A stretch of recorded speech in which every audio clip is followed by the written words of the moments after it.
Hello, brothers and sisters. Um, Keeping the promise I made to us, never will we meet the Shabbat without at least an attempt to explain Ife Omenana n'izu nke oke mmadụ Moses na Israel kparịtara nkata. Moses and Israel had a discussion, and Moses went over what he imparted on us. Everything that God told him that he told to us, he went over everything. And as I said, etu Chineke si kpọpụta anyị from Egypt, etu Chineke si wee kpọpụta anyị from afụfụ, etu anyị na Chineke ahụ si wee na-akpọtụ na-agbarị na wilderness. Ọ kpatachara ife niile a aka, mana nke ya wụ nweta anya mmiri ya na-achị ịgba m. The one that I remember and I want to weep is how we, you and I, did not see Moses for just a single day. And we forgot you. This has profound lessons for us today.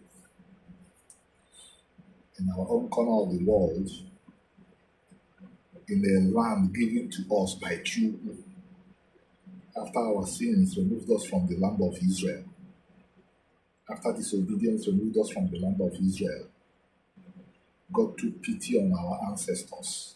Kwuru himself had pity on our ancestors and us, and gave us one of the most beautiful pieces of land in the world, in the territory called Nigeria.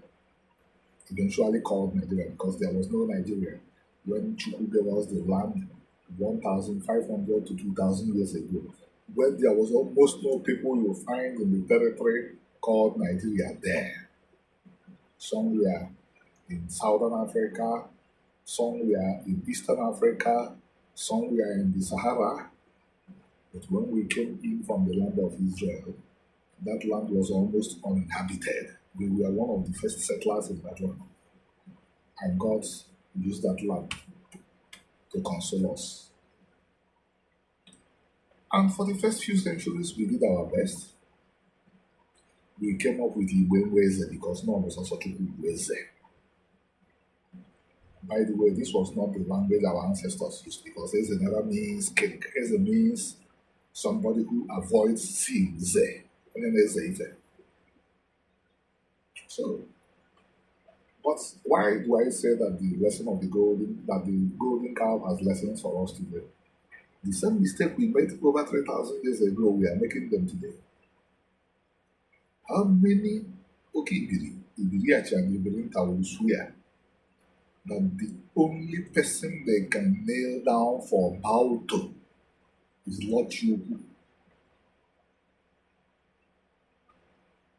How many Ibiriachi and Ibirinta will beat their chest and say the only person that will receive a bow or a nail down from me is Lord Chukwu? Because that is the only person we are supposed to kneel down for. But the interesting thing is that he did not require us to kneel down. We sat down when we ate before him, and we did not die. Moses went over all these things and told us about the land that Lord Chukwu is in it, a land filled with milk and honey, and begged us to be faithful to Lord Chukwu so that it will be well with us. He discussed how Aaron died.